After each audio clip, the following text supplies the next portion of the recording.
Nós vamos à palavra do Senhor esta manhã. Eu quero que você fique atento àquilo que Deus tem para nós. Eu quero convidar você a abrir sua Bíblia. Nós vamos ler alguns textos. E eu quero começar lendo com você o texto de João, Evangelho de João, capítulo 17. Esta manhã nós vamos falar um pouquinho com você sobre o tema lutando pela unidade. Lutando pela unidade. Mas pastor, nós não temos na igreja problemas de divisões, graças a Deus. Mas toda instrução da palavra de Deus é para prevenção, né? E a melhor medicina é a medicina preventiva, né? Que prevê e que cuida antes de acontecer a doença, né? E também nós precisamos crescer em alguns aspectos da nossa unidade também. João 17, 20 e 21. Todos encontraram? Amém? Não rogo somente por estes, mas também por aqueles que vierem a crer em mim, por intermédio da sua palavra, a fim de que todos sejam um, e como és tu, ó Pai, em mim, e eu em ti, também sejam eles em nós, para que o mundo creia que tu me enviaste. Agora convido você a abrir sua Bíblia em Efésios, capítulo 2, versos 13 a 17. As crianças estão saindo agora nesse momento. As professoras desta manhã, as duas classes, né? Os joinhas e os embaixadores. Efésios 2, 13 a 17. Acharam? Amém? Todos encontraram? Mas agora, em Cristo Jesus, vós que antes estáveis longe, fostes aproximados pelo sangue de Cristo. Aleluia! Porque Ele é a nossa paz, o qual de ambos fez um, e tendo derribado a parede da separação que estava no meio, a inimizade, aboliu na sua carne a lei dos mandamentos na forma de ordenanças, para que dos dois criasse em si mesmo um novo homem, fazendo a paz, e reconciliasse ambos em um só corpo com Deus, por intermédio da cruz, destruindo por ela a inimizade, e vindo, evangelizou paz a vós outros que estáveis longe, e paz também aos que estavam perto. Agora Efésios 4, de 1 a 6. Efésios capítulo 4, versos 1 a 6. Rogo-vos, pois eu, o prisioneiro no Senhor, que andeis de modo digno da vocação a que fostes chamados, com toda a humildade e mansidão, com longanimidade, suportando-vos uns aos outros em amor, esforçando-vos diligentemente por preservar a unidade do Espírito no vínculo da paz. Há somente um corpo e um Espírito, como também fostes chamados numa só esperança da vossa vocação. Há um só Senhor, uma só fé e um só batismo. Um só Deus e Pai de todos, o qual é sobre todos, age por meio de todos e está em todos. Agora vá um pouquinho para frente para o próximo livro, para a próxima carta, que é Filipenses, capítulo 1, versos 27 até o capítulo 2, verso 8. Filipenses 1, 27, e nós prosseguimos até o capítulo 2, verso 8. Vivei, acima de tudo, por modo digno do Evangelho de Cristo, para que, ou indo ver-vos, ou estando ausente, ouça no tocante a vós outros que estáis firme em um só espírito, como uma só alma, lutando juntos pela fé evangélica, e que em nada estáis intimidados pelos adversários, pois o que é para eles prova evidente de perdição, é para vós outros de salvação, e isto da parte de Deus, porque vos foi concedida a graça de padecerdes por Cristo, Você já parou para refletir nesse versículo, meu irmão? Porque vos foi concedida a graça de padecerdes por Cristo, e não somente de crerdes nele. Eu vou repetir a leitura. Porque vos foi concedida a graça de padecerdes por Cristo. Padecer por Jesus é uma graça. E o que é uma graça? É um favor que você não merece. Você não merece sofrer por ele, mas é uma graça sofrer por ele. E não somente de crerdes nele, pois tendes o mesmo combate que vistes em mim, e ainda agora ouvis que é o meu. Se há, pois, alguma exortação em Cristo, se alguma consolação de amor, alguma comunhão do Espírito, se há entranhados afetos e misericórdias, completai a minha alegria, de modo que penseis a mesma coisa, tenhais o mesmo amor, sejais unidos de alma, tendo o mesmo sentimento. Nada façais por partidarismo ou vanglória, mas por humildade, considerando cada um os outros superiores a si mesmo. Não tenha cada um em vista o que é propriamente seu, senão também cada qual o que é dos outros. Tende em vós o mesmo sentimento que houve também em Cristo Jesus. Pois ele, subsistindo em forma de Deus, não julgou como usurpação ser igual a Deus. Antes a si mesmo se esvaziou, assumindo a forma de servo, tornando-se em semelhança de homem e reconhecido em figura humana. A si mesmo se humilhou, tornando-se obediente até a morte e morte de cruz. Amém. Você pode orar comigo? Então diga assim: Deus, que a tua palavra possa cair em meu coração como verdadeira semente transformadora, e que o meu coração seja terra boa, em nome e para a glória de Jesus. Amém. Obrigado, irmãos, podem assentar. Lutando pela unidade. Olha aqui para mim, por favor, esteja bem atento. Cristo Jesus nos introduziu no corpo dele, que é a igreja, e ele deseja que esse corpo seja unido. Por isso o Espírito Santo habita em nós. Assim como o corpo humano precisa do espírito animador. Se o espírito sai do seu corpo, não há mais vida. Se o espírito sai do seu corpo, não há mais qualquer tipo de atividade, e o seu corpo morre, literalmente morre. Então, assim como o corpo humano precisa do espírito animador que lhe dá a vida, assim também esse corpo único, que é o corpo de Cristo, a igreja de Jesus, tem o Espírito Santo que lhe dá a vida. O Espírito é dado ao corpo. O corpo tem vida por causa do Espírito Santo. Se somos corpo vivo, é por causa do Espírito Santo. Sem ele, não haveria vida no corpo. O corpo seria apenas um boneco de barro e nada mais do que isso. Mas ele tem vida porque o Espírito de Deus foi dado à igreja de Jesus Cristo. A igreja, ela recebeu o dom da unidade, que é manifesto através de 7 afirmações que temos em Efésios 4, de 1 a 6.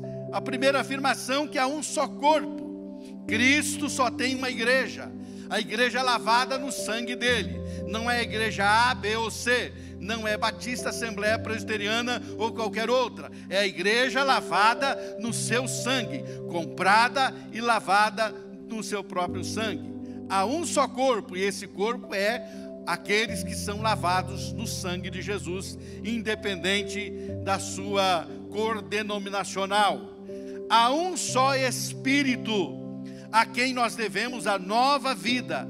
Nós nascemos do Espírito, e essa nova vida é produzida pelo Espírito, e há só um Espírito no corpo, que é o Espírito Santo de Deus. Há uma só esperança, a esperança do Evangelho, que nos conduz em direção à glória. Há uma esperança eterna, a esperança de nos juntarmos ao cabeça do corpo, ou à cabeça do corpo, que é Cristo Jesus. Há um só Senhor. no meio de um mundo politeísta, onde há muitos deuses, onde há muitos senhores, nós afirmamos que há um só Senhor, e ninguém pode servir a dois senhores, porque vai desagradar a um ou a outro. Há um só Senhor, e é o Senhor Jesus Cristo. Por isso que para ser salvo você precisa crer, não apenas nele e recebê-lo, mas tê-lo como Senhor da sua vida. O apóstolo Paulo vai dizer isso para nós em Romanos capítulo 10. Na verdade, se confessarmos com a nossa boca que Jesus Cristo é o Senhor, então nós somos salvos. Então é preciso tê-lo como Senhor da nossa vida. Há também uma só fé, através da qual a pessoa é salva, é reconciliada com Deus. Não existe salvação a não ser mediante a fé, por meio da fé, através da fé em Cristo Jesus. Há um só batismo, e aqui não é o batismo católico ou o batismo evangélico protestante. Aqui está dizendo Paulo que há um batismo que nos identifica com Cristo em sua morte e ressurreição.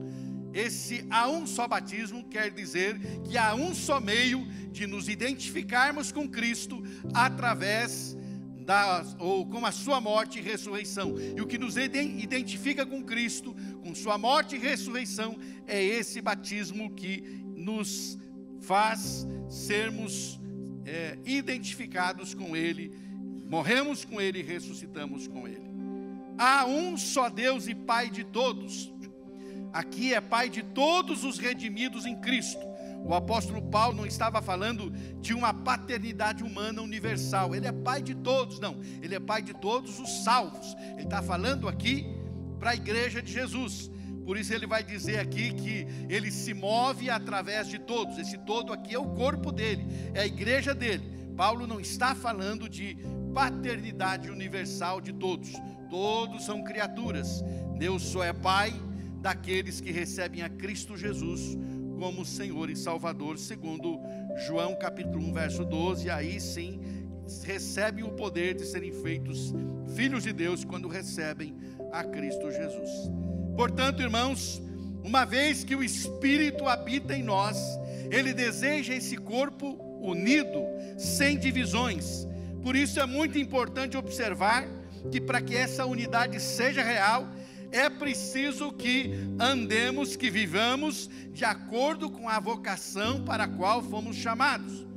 O apóstolo Paulo fala isso aos Efésios capítulo 4, verso 1, e fala isso também em Filipenses 1, 27. Ele fala a mesma coisa, a importância de andar de acordo com a vocação, com aquilo para o qual fomos chamados. Ou seja, andar de acordo com o nosso chamado, viver de acordo com o nosso chamado. E ele vai falar isso aos Efésios e vai falar isso também aos Filipenses. Ele vai dizer: rogo-vos, pois eu, o prisioneiro do Senhor, que andeis de modo digno da vocação que fosse chamado. E Filipenses 1, 27, vivei acima de tudo por modo digno do Evangelho de Cristo, para que eu indo ver-vos ou estando ausente, ouça que vocês estão firmes em um só espírito, com uma só alma, lutando juntos pela fé evangélica. Para que estejamos ligados em espírito e alma, é necessário observar o que Paulo diz aos Filipenses e aos Efésios. É preciso andar segundo a vocação que Ele nos chamou para andar. E que vocação é essa? Ele está nos dizendo, tanto em Efésios 4:1 quanto em Filipenses 2, de 1 a 4, é preciso pensar a mesma coisa. Pensar a mesma coisa. Não podemos pensar diferente, porque aí não haverá unidade. Pensar a mesma coisa. Ter o mesmo amor. Ser unido de alma. Ter o mesmo sentimento. Não fazer nada por partidarismo ou vanglória, mas por humildade. Considerar os outros superiores a si mesmo. Ter mansidão, longanimidade, suportando-nos uns aos outros e esforçando-nos para preservar a unidade do Espírito através do vínculo da paz. Ou seja, isso é o andar segundo a vocação que fomos chamados. Como é que se anda segundo a vocação que foi chamado, pastor? Estou dizendo para você, quando você vive pensando a mesma coisa, no corpo, pensa como os outros irmãos, estamos unidos no mesmo pensamento.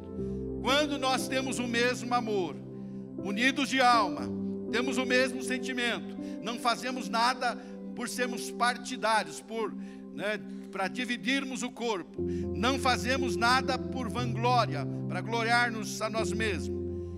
Temos mansidão, um ânimo longo, suportamos o nosso irmão, somos suporte para ele, amparamos o nosso irmão, nos esforçamos para que, enquanto estiver em nós, manter e preservar a unidade do Espírito, através da paz, que é o que nos une ao vínculo. Então, quando fazemos isso, nós estamos vivendo de modo digno a vocação que fomos chamados.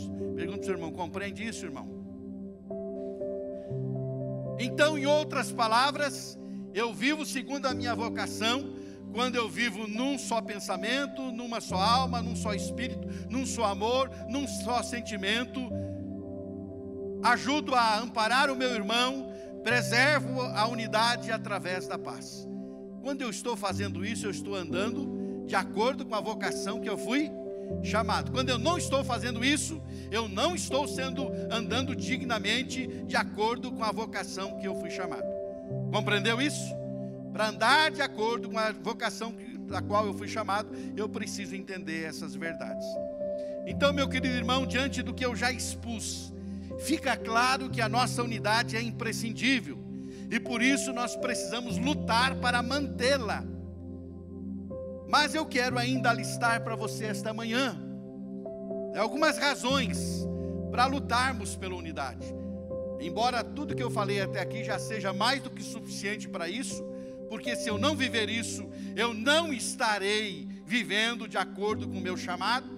Eu fui chamado para ser separado para Deus, eu fui chamado para viver os princípios do reino de Deus, eu fui chamado e preciso viver esses princípios, não de aparência, não de faz de conta, mas na prática.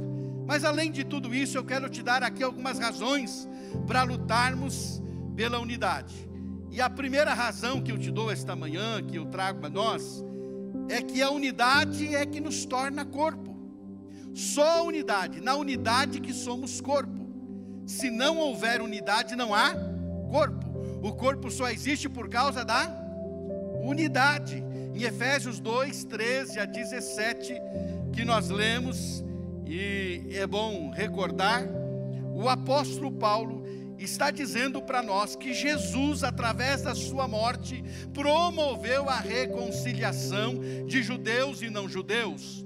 Eu sempre gosto de frisar que agora, para ser salvo, não basta ter uma herança de descendência, não basta ter pedigree, não basta ser da raça de Israel, porque o próprio povo de Israel precisa crer em Cristo e receber a Cristo para ser salvo. Então Jesus agora, através da sua morte, promoveu a reconciliação de judeus e não judeus, colocando ambos em um só corpo. Agora não existe mais Israel ou outro povo qualquer, agora é o povo de Deus, que ele chama de igreja.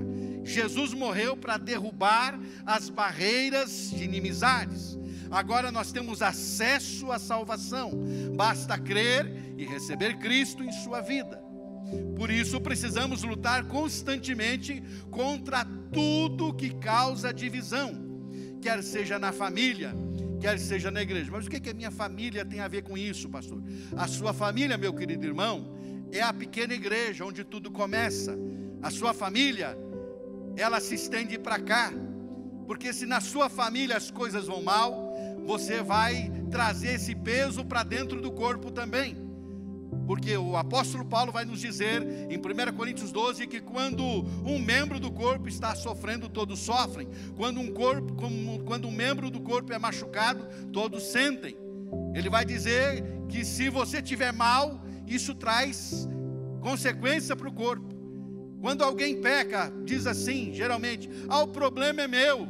Não, o problema não é seu, o problema é nosso. O problema é nosso, porque traz peso para o corpo de Cristo. Você está no corpo, você não pode esquecer que você está no corpo.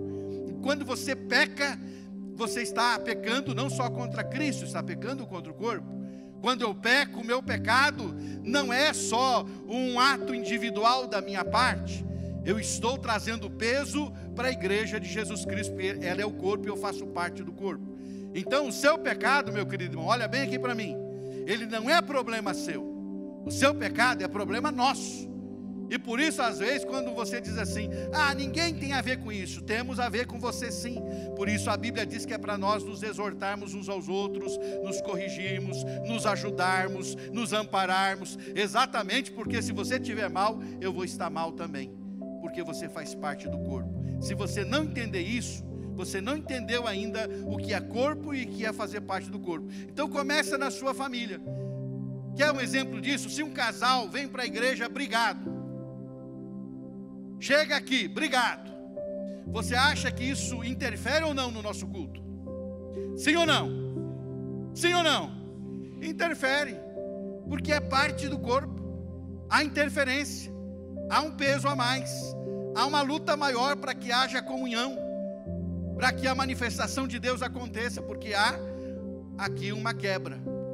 Por isso, isso não significa que não aconteçam problemas na minha casa ou na sua casa. Acontece e vai sempre acontecer. Mas isso significa que antes de vir para o culto, eu preciso consertar qualquer coisa para vir para o culto. Aí eu venho para o culto. Senão nós voltamos ao texto de Mateus, onde Jesus diz que se você lembrar que teu irmão tem uma coisa contra ti, tem que pedir perdão para ele.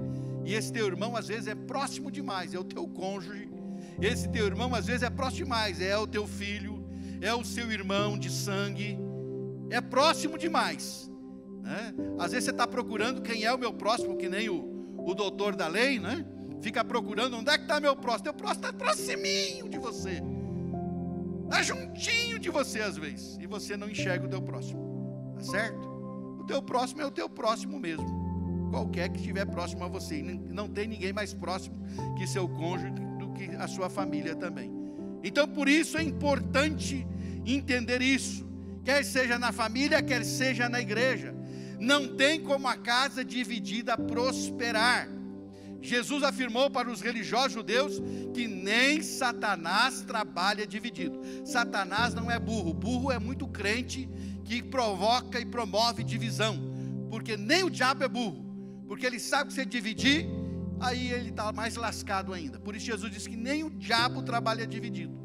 Quando disseram para ele assim que ele estava expulsando demônio por Beelzebul, diz: então a casa dividida não prospera. Se eu estou expulsando o próprio demônio e eu sou do demônio, então a casa de Satanás está dividida. Nem Satanás trabalha dividido, irmão, preste atenção nisso, então seja inteligente. O apóstolo Paulo diz que devemos crescer no corpo. Ele vai dizer isso para nós em Efésios capítulo 4, versos 15 e 16. Mas seguindo a verdade em amor, cresçamos em tudo naquele que é a cabeça, Cristo, de quem todo o corpo, bem ajustado e consolidado, pelo auxílio de toda a junta, segundo a justa cooperação de cada parte, efetua o seu próprio aumento para a edificação de si mesmo, em amor. Nós precisamos crescer no corpo, e o corpo, para ele crescer de forma uniforme, todos precisam crescer. Por isso Paulo no capítulo 4, versos 11, vai falar dos dons ministeriais, que é para a edificação do corpo, até que todos cheguem. Eu gosto muito quando Paulo diz até que todos cheguem. Ele diz até que todos cheguem, ele não diz que é até que alguns cheguem, ele diz até que todos cheguem, porque o propósito é que todos cheguem à unidade da fé e ao tamanho do varão perfeito que é Cristo. Todos têm que chegar lá, não é para ficar ninguém para trás. Por isso os dons são distribuídos para que todos sejam levados a esta mesma estatura. Não é para deixar ninguém para trás, irmão. Então é para crescermos todos no corpo. Agora é importante saber se estamos crescendo no corpo. Pergunta para o seu irmão: você está crescendo no corpo, irmão? Você está crescendo no corpo, irmão?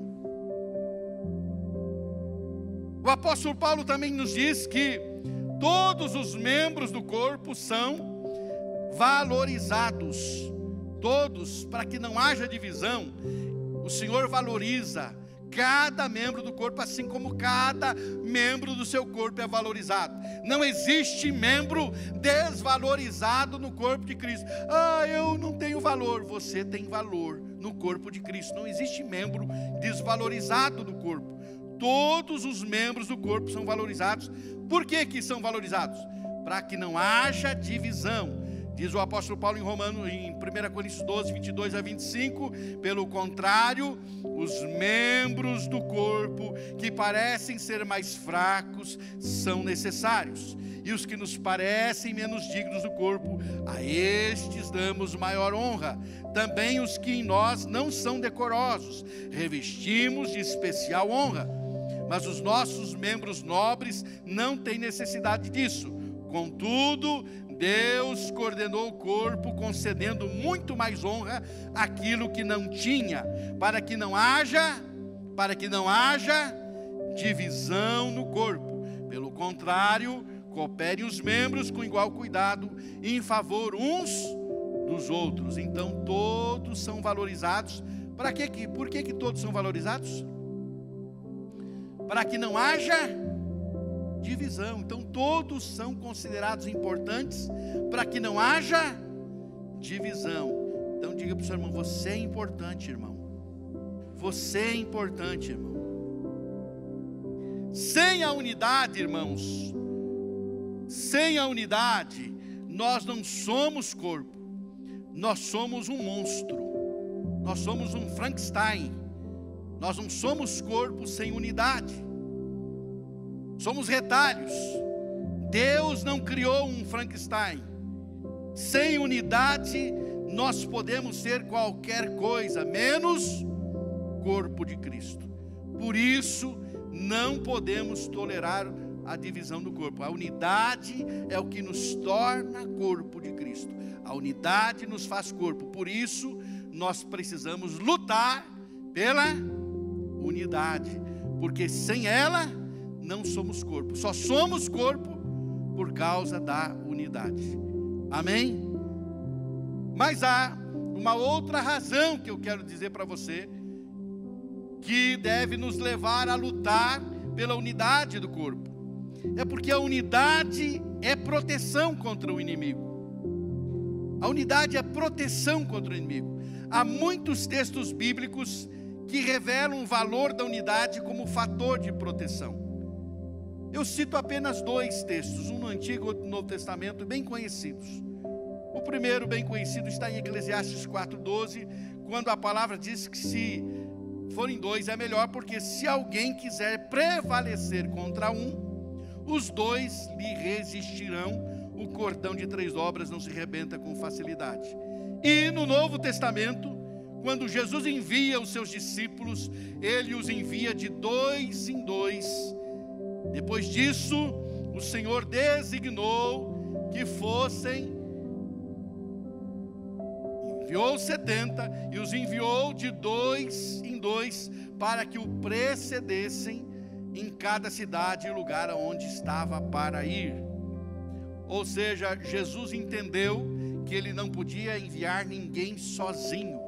Ele precisava enviar em duplas, porque a unidade é que faz com que tenhamos uma proteção maior contra o inimigo. Todo cristão que se nega ao corpo, que se deixa a comunhão do corpo, que se afasta da comunhão do corpo, se expõe ao inimigo. Você entendeu o que eu falei aqui agora? Todo cristão que se afasta da comunhão do corpo se expõe à ação do inimigo. Essa é a verdade. Por essa razão é que o inimigo divide para conquistar. Por essa razão ele divide para enfraquecer. Por essa razão ele trabalha o tempo todo para gerar raízes de amargura, para contaminar a muitos e dividir. O foco de Satanás é dividir o corpo. Em Corinto havia uma divisão terrível que estava envergonhando o Evangelho de Jesus Cristo. A primeira ideia que o inimigo coloca no coração de um crente ferido é a ideia de se isolar, de se afastar. E uma vez que isso acontece, o inimigo trabalha para matar a fé de vez. Hoje, a cultura dos desigrejados tem crescido. E ainda temos o disparate de ouvirmos pessoas dizendo: eu não estou na igreja, mas eu estou bem com Deus. Isso é realmente, irmãos, uma grande mentira. E eu digo isso para qualquer pessoa. Isso é uma grande mentira. Porque eu sempre digo que se você estiver bem com Deus, Ele te joga para dentro do corpo. Não tem como ser diferente. Ele não criaria um corpo para manter você fora dele. Ele criou o corpo. Quem criou o corpo foi Ele. Quem edificou a igreja foi Ele. Quem criou a igreja foi Ele. Não foi invenção humana. As denominações podem ser invenção humana, mas a igreja como corpo, organismo vivo, isso é criação divina. Foi Ele que diz: edificarei a minha igreja. Foi Ele quem falou isso. Estar fora do corpo não é a vontade dele. Então, se você diz assim: eu estou bem com Deus, mas com a igreja não, eu não estou na igreja, não estou na igreja porque por causa disso, por causa daquilo outro, então você não está bem com Deus. Sinto muito, não estou te julgando, mas estou falando a verdade com base na palavra de Deus. Como você pode estar bem com Deus? Se você estiver bem com Ele, Ele te joga para o corpo, Ele te faz entender que você precisa do corpo, que você precisa estar no corpo, que você precisa participar da vida do corpo, que você não pode viver fora do corpo. E no corpo, você não pode ser um mero espectador. Você não pode dizer: eu vou lá assistir o culto, eu vou lá participar de tal atividade. Você precisa no corpo se doar, fazer a sua parte, porque você no corpo é importante. O texto que nós lemos anteriormente diz que você tem que crescer no corpo. Você precisa crescer no corpo, e todos juntos crescem no corpo, e nós precisamos entender isso. Por isso, a primeira ideia que o inimigo coloca no coração de um crente ferido é essa: de se isolar, se afastar. E uma vez que isso acontece, ele trabalha para matar a fé. Por isso a cultura dos desigrejados tem crescido e tanto. Precisamos, meus queridos irmãos, lutar pela unidade para não sermos presas fáceis do inimigo. A nossa força está na unidade. Diga para o seu irmão: a nossa força está na unidade. Às vezes a gente diz assim, a gente fala uma verdade, fala um princípio, ensina alguma coisa, né? E a gente pergunta a pessoa: você entendeu? E tem algumas pessoas que você diz assim: você entendeu ou precisa desenhar para você entender? Aqui a gente também desenha para você entender. Então é importante que você entenda, aprenda sobre isso. Assista esse filmezinho aqui para você ver. Aqui a gente desenha também para você ver, para você aprender. Apaga aqui, por favor, em cima.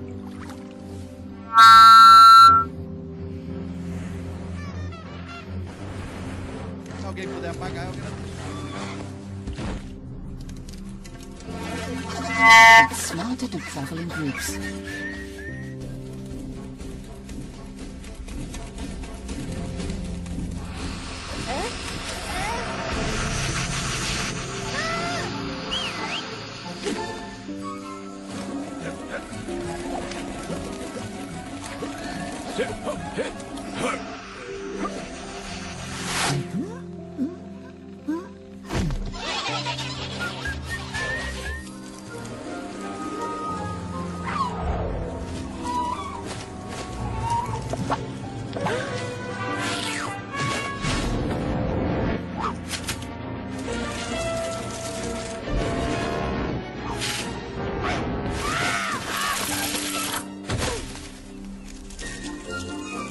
Muito bem, a gente desenha também para você ver. Precisamos lutar pela unidade, meu querido. Por quê? Para não sermos presa fáceis do inimigo. A nossa força está na unidade, querido irmão. Aprenda isso. A nossa força está na unidade.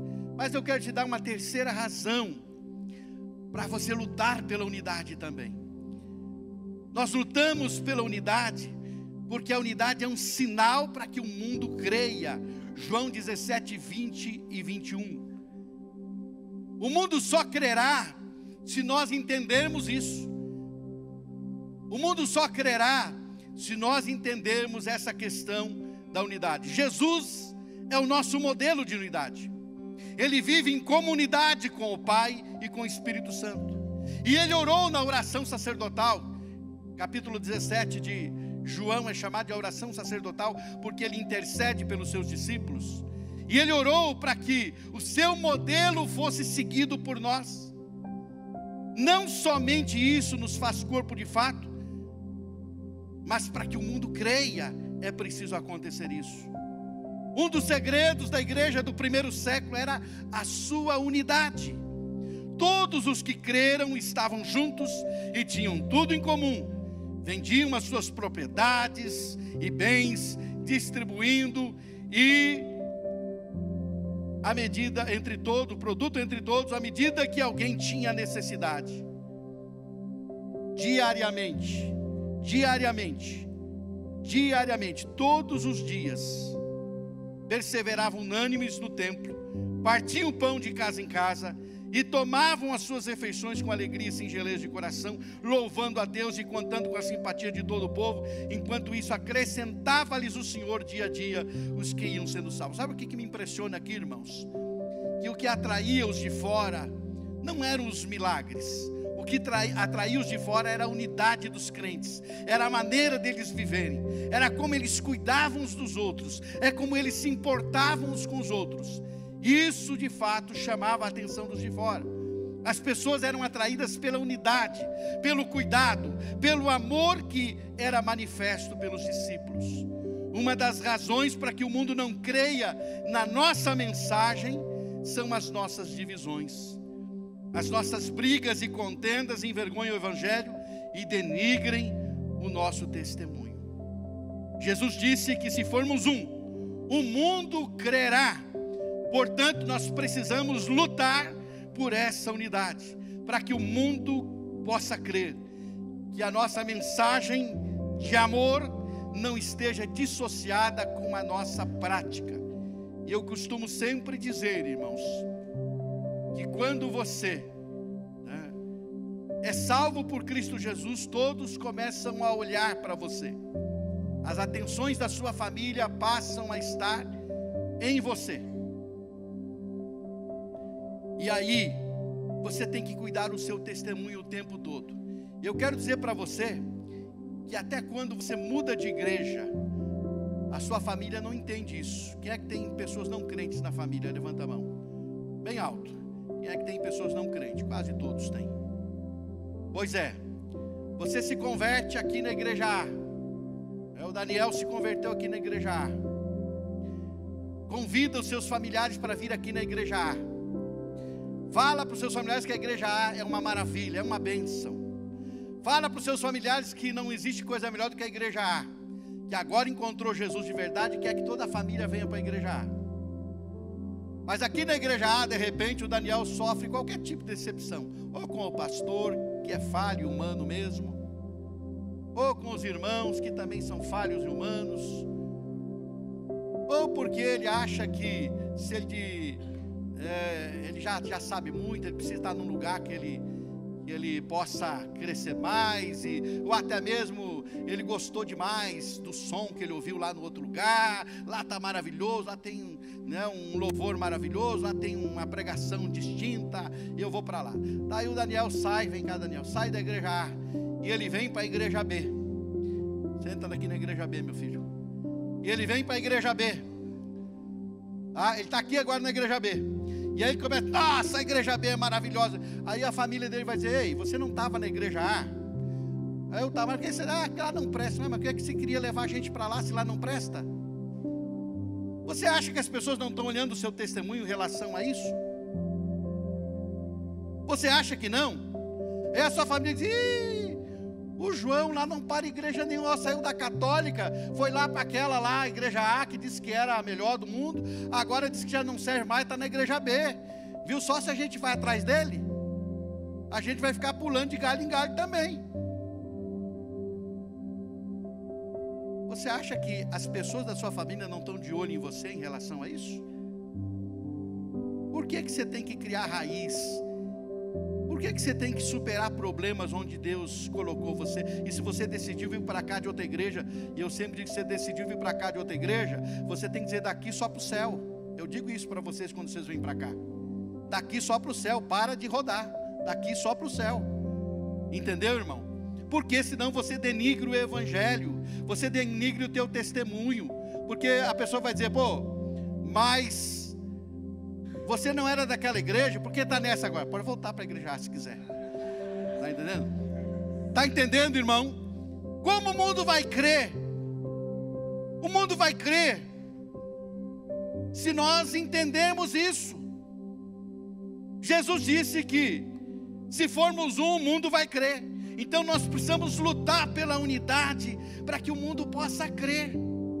A nossa mensagem de amor não pode estar dissociada da nossa prática. E se você tiver qualquer problema onde você está, você tem que resolvê-los, porque isso gera maturidade, isso gera crescimento, e é isso que te faz crescer, não é outra coisa.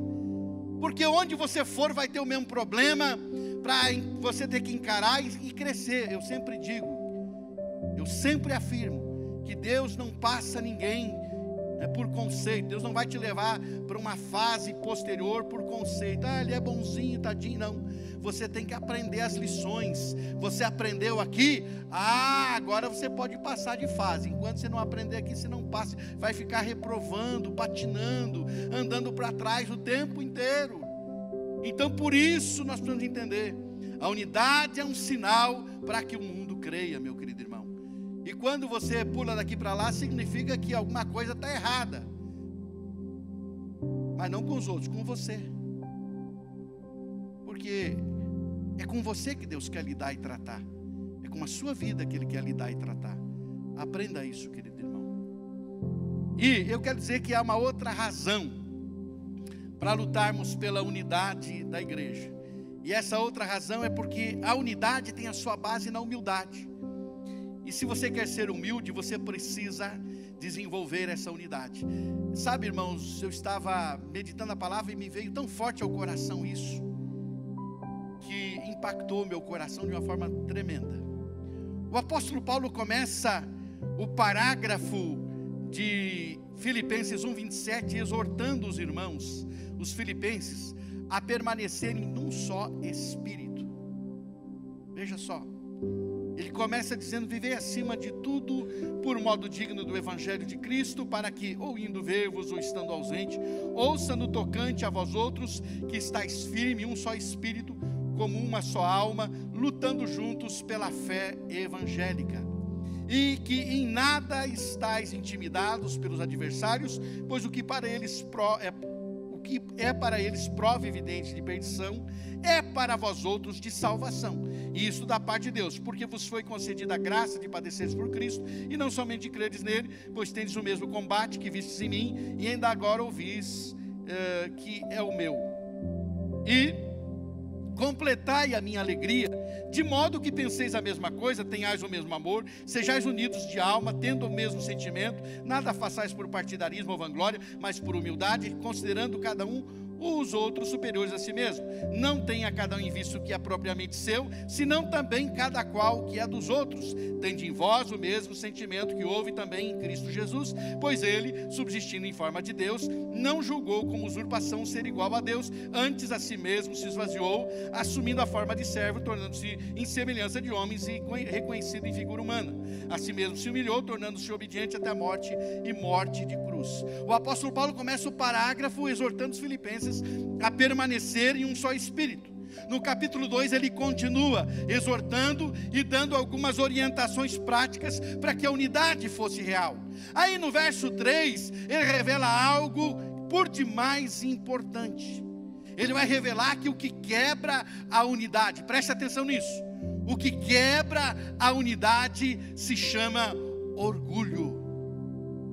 O que quebra a unidade se chama orgulho. O que dividiu o céu, o que expulsou uma terça parte do céu, de anjos do céu para baixo, foi esse problema chamado orgulho.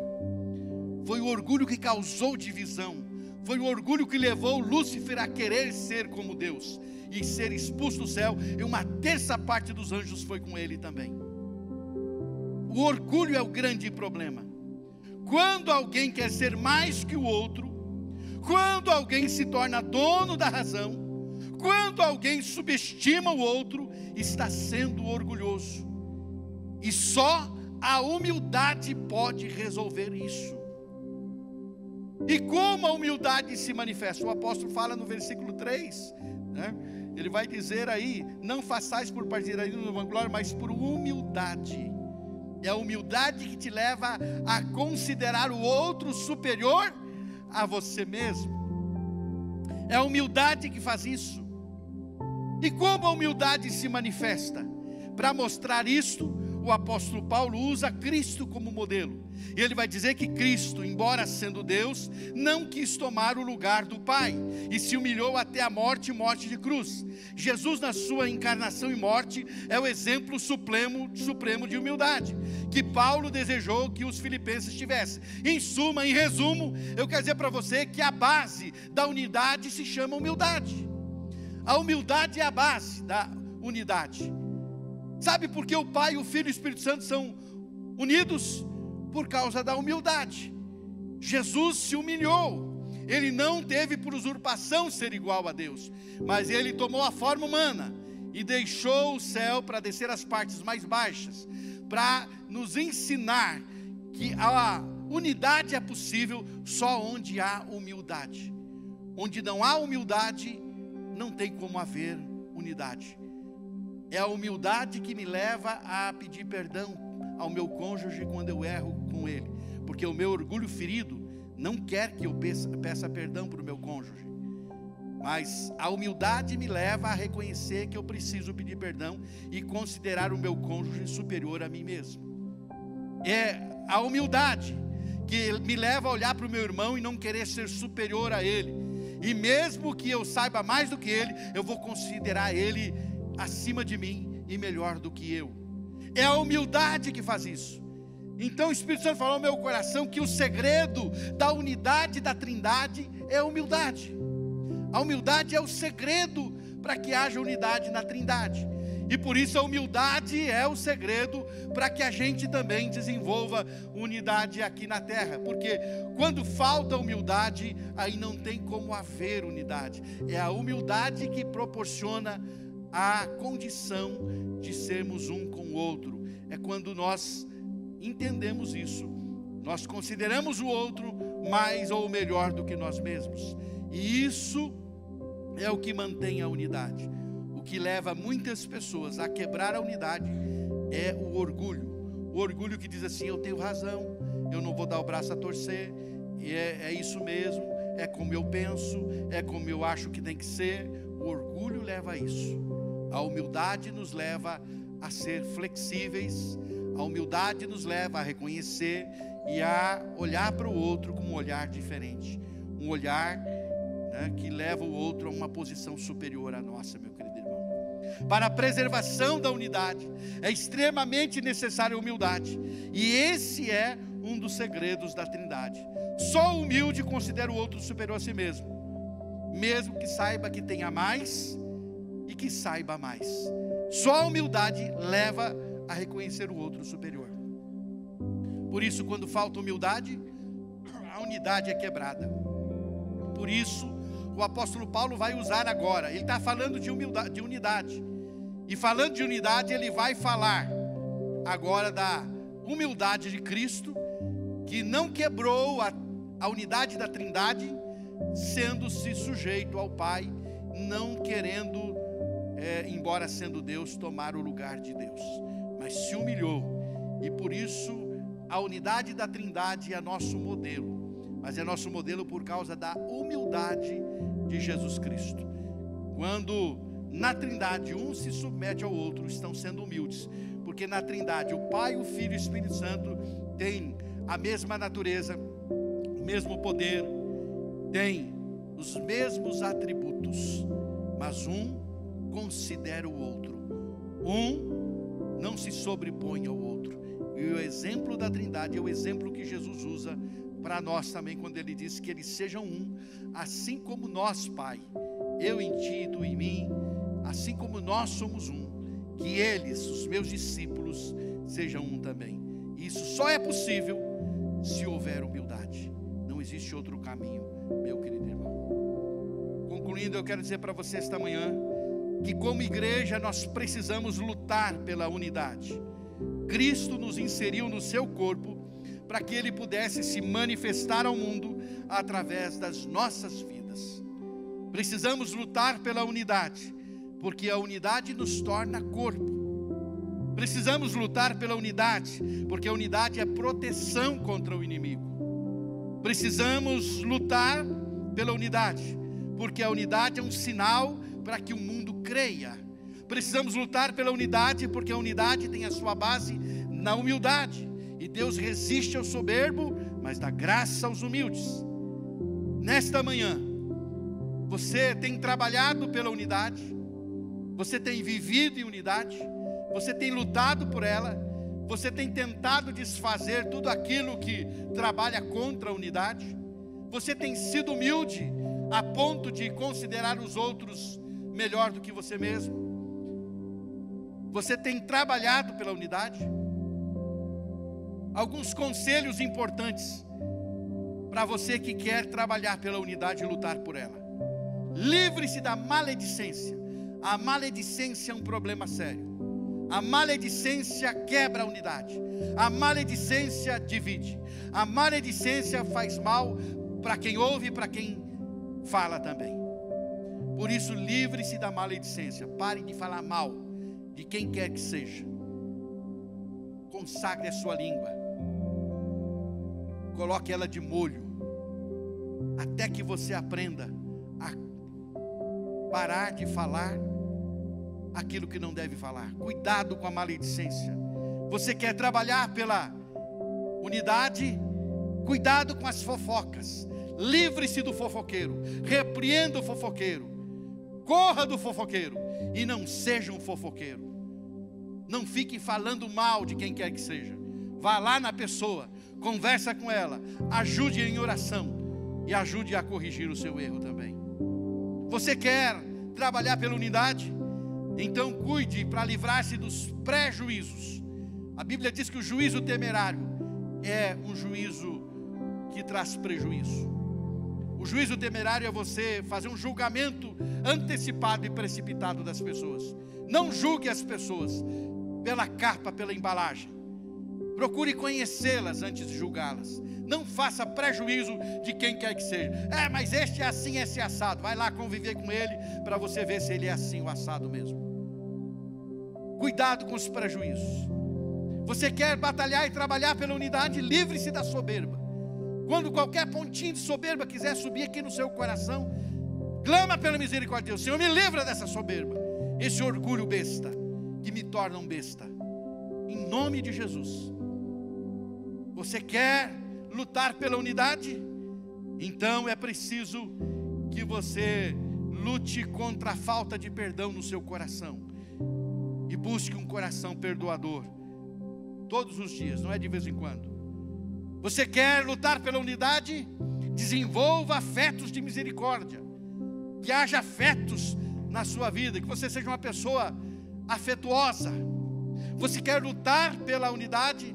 Então desenvolva um amor, que haja amor na sua vida. Decida amar, porque amor é decisão. Você quer lutar pela unidade? Então trabalhe pela humildade. Seja humilde. Seja humilde. E você vai estar trabalhando e lutando pela unidade. Comece pela sua casa e expanda para a igreja de Jesus Cristo. E assim, por causa disso, pela unidade, você será corpo de fato. Pela unidade, você estará na unidade protegido contra o inimigo. E pela unidade, o mundo crerá na sua mensagem. O mundo vai acreditar quando você falar a respeito do amor de Deus, porque ele verá isso na sua vida e no seu coração. Se você foi tocado por essa mensagem, não deixe de curtir esse vídeo. Inscreva-se no nosso canal no YouTube e assim você pode ter acesso a mais mensagens como essa para edificar a sua vida.